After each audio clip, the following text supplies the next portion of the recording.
C.Hmingchungnungi ka thei na zong le khovel moi na te min hip chin ma se buai mang an na te min ei ral tung ma se katan suan sa tui ber an lo ni so ka eng po to kila kalom zela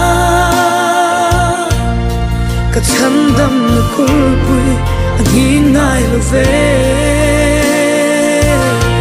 swalin ang nelo kalalem ruat hi kama angeya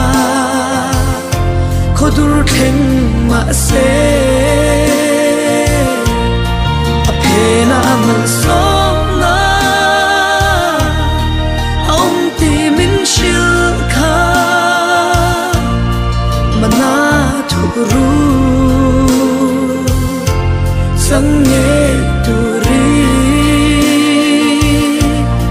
kadai zil dole har sat na zong te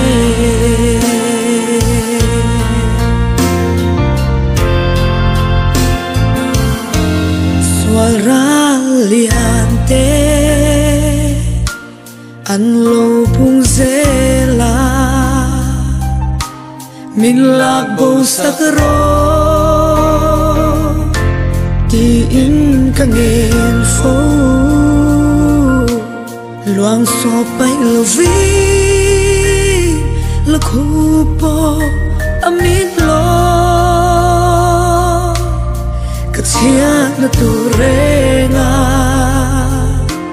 ngai tua ngai lo ve eng po to kila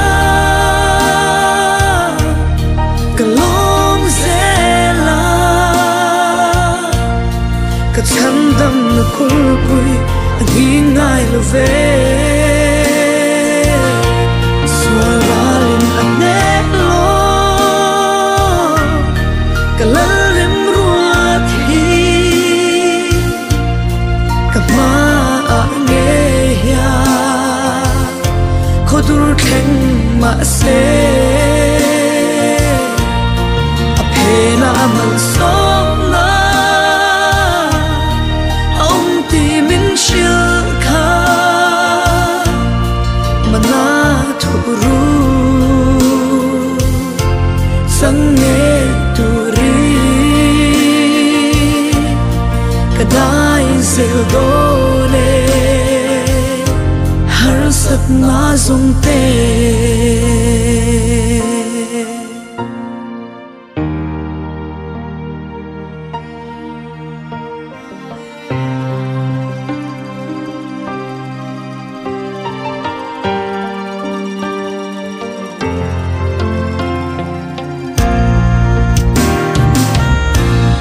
khovel zong le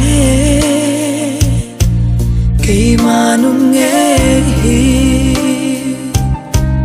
kal sang roti min lâu cô reng si hele dana chua she om ve chin ma se ka chung na lom chua ka ta na to ke eng po to kila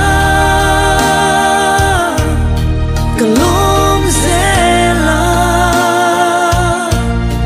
ka chan dam na kul pui ang hinay lo ve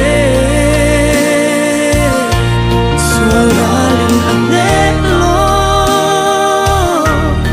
kalalem ruat hi kama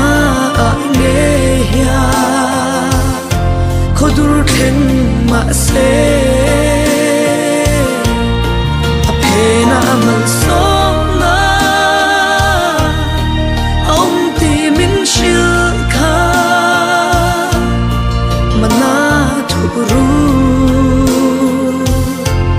sang nghe turi kadai zel do ne har sat na zong te